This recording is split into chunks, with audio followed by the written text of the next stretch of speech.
శ్రీ గురుభ్యో నమ. శ్రీ మహాగణాధిపతే నమ. శ్రీ మాత్రే నమ.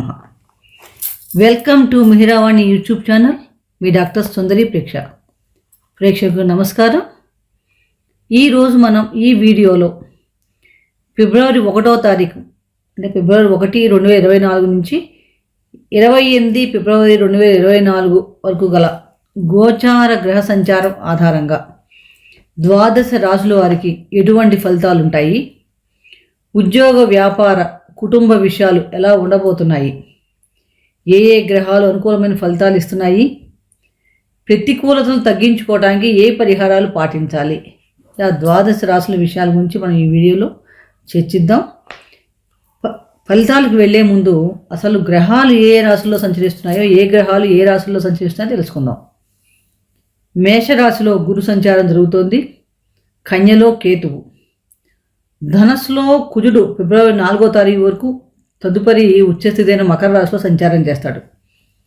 శుక్రుడు ధనస్సులో 11వ తారీఖు వరకు, తదుపరి మకర రాశిలో సంచారం. మకరంలో రవి ఫిబ్రవరి 13 వరకు, తదుపరి కుంభరాశిలో సంచారం. బుధుడు 18 వరకు మకరంలో, 19 నుండి కుంభరాశిలో సంచారం సాగిస్తాడు. కుంభంలో శని భగవానుడు, మీనంలో రాహువు. చంద్రుడు చిత్తా నక్షత్రం కన్యారాశి నుండి సంచారం ప్రారంభించి 12 రాశులు పూర్తి చేసుకొని హస్తా నక్షత్రంతో సంచారాన్ని ముగిస్తున్నాడు.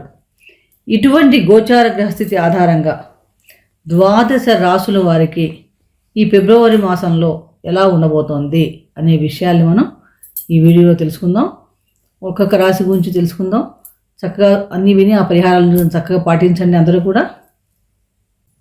వృషభ రాశి.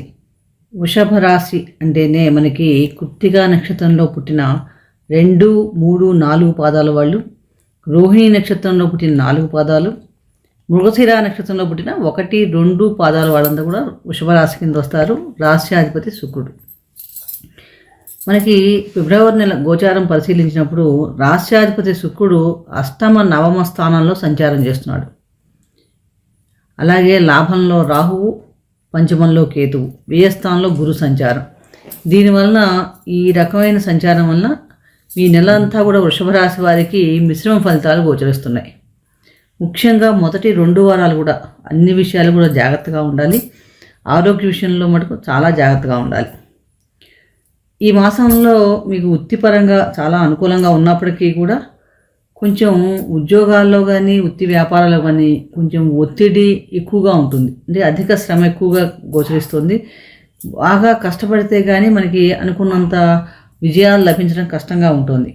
అంటే శ్రమకు తగ్గ ఫలితం ఉంటుందని చెప్పవచ్చు ఒక రకంగా. కాబట్టి కష్టపడితే బాగా మనం మొదటి నుంచి కూడా దాన్ని ప్లాన్ చేసుకొని కొంచెం కష్టపడగలిగితే మంచి విజయాలు లభిస్తాయి. రాశ్యాధిపతి శుక్రుడు వ్యయాధిపతితో కలిసి సంచారం చేయటం వలన కొంచెం ప్రత్యర్థుల వలన ఎవరైనా చికాకులు రావటం కానీ, అలాగే మీ బంధువర్గంలో ఏమైనా మనస్పర్ధలు రావటం, చిన్న చిన్న ఘర్షణలు ఇలాంటివి ఉండే అవకాశాలు ఎక్కువ ఉన్నాయి.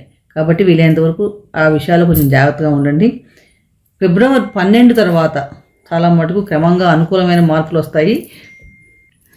ముఖ్యంగా ఈ వృషభ రాశి వారికి సూచన ఏంటంటే ఫిబ్రవరి 15 దాకా ఎటువంటి ఆర్థిక లావాదేవీలు అంటే ముఖ్యంగా కొనుగోళ్ళు అంటాం కదా, స్థలాలు కానీ, స్థిరాస్తులు కానీ, వాహనాలు కానీ, భూములు కానీ ఇలాంటివన్నిటి కొనే ఉద్దేశం ఉంటే కనుక కొంచెం వాయిదా వేసుకోండి.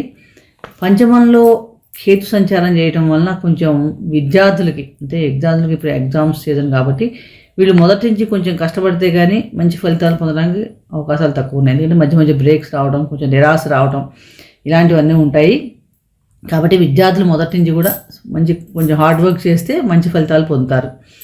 ఈ నెలలో మీరు చాలా మటుకు ఎక్కువగా శుభకార్యాల కోసం ఎక్కువగా ధనం ఖర్చు చేసే అవకాశం ఎక్కువగా ఉంది. ధర్మకార్యాలు కానీ, శుభకార్యాలు కానీ, యాత్రల కోసం కానీ ఇలాంటి వాటికి ఎక్కువగా ఖర్చు చేస్తారు. కుటుంబ పరంగా చూసినప్పుడు చాలా అనుకూలంగా ఉన్నప్పటికీ కూడా చాలా మటుకు మీకు ఏంటంటే మీ వృత్తి ఉద్యోగాల్లో బిజీగా ఉండటం కానీ, ఒత్తిడిగా ఉండటం వల్ల కానీ ఎక్కువ సమయాన్ని కుటుంబంతో గడపలేకపోతారు. దానివల్ల కొంచెం మనస్పర్ధలు రావడానికి, కొంచెం ఆనందం లోపించడానికి అవకాశం ఎక్కువగా ఉంది. కాబట్టి మీరు కొంచెం వృత్తిని ప్లస్ పర్సనల్ లైఫ్ని, ఫ్యామిలీ లైఫ్ని కూడా కొంచెం బ్యాలెన్స్ చేసుకుంటే కనుక చాలా మటుకు ఈ సమస్యను మనం తగ్గించుకోవచ్చు. పెట్టుబడులు ఏమన్నా పెట్టాలంటే కూడా ఈ వృషభ రాశి వారు ఈ మాసంలో కొంచెం ఆలోచించి నిదాన నిర్ణయాలు తీసుకోండి. చేపట్టిన పనులు ఏమైనా సరే నిదానంగా పూర్తవుతాయి. సహజంగా మనకి ఈ మాసంలో మీరు చేసే ప్రయాణాలు లాంటివన్నీ చక్కగా కలిసి వస్తాయని చెప్పవచ్చు. ముఖ్యంగా ఏంటంటే విదేశీ ప్రయాణాలు. ఎవరైనా విదేశాలు వెళ్ళాలనుకునే వారు చాలా రోజుల నుంచి ట్రై చేస్తుంటే కనుక వారు ఇప్పుడు కనుక ప్రయత్నిస్తే కనుక ఈ మాసంలో మీకు మంచి అనుకూలమైన ఫలితాలు ఉంటాయి. అలాగే విదేశీ ప్రయాణాలకు వెళ్ళిన వాళ్ళకు కూడా ప్రయాణాల వల్ల మంచి లాభసాటికంగానే ఉంటుందని చెప్పవచ్చు. సహజంగా ఈ మాసంలో మీకు ఏంటంటే ఖర్చులు అధికంగా ఉంటాయి. ఆదాయం ఉన్నప్పటికీ కూడా విలాసాలకి, ఆడంబరాల కోసం ఇలాంటి వాటికి ఎక్కువగా ఖర్చు పెడుతూ ఉంటారు. కాబట్టి మనం వీలైనంత వరకు ఈ మాసంలో ఆడంబరాలకి అనవసర వృధా ఖర్చులు నియంత్రించుకుంటే కనుక చాలా మటుకు ఆర్థిక సంక్షోభాల్లో పడకుండా ఉంటాం. అలాగే దాని సుఖ సంతోషాలు కూడా ఎక్కువగా మనం ఎంజాయ్ చేయటం, ఎంటర్టైన్మెంట్ లైఫ్ వీటి మీద ఎక్కువ ఆసక్తి చూపించడం వలన శారీరక వ్యాయామం చేయలేకపోవడం వలన అనారోగ్య సమస్యలు ఏర్పడతాయి. కాబట్టి మొదటి నుంచి కూడా మీరు కొంచెం శారీరక వ్యాయామం మీద దృష్టి పెట్టాలి.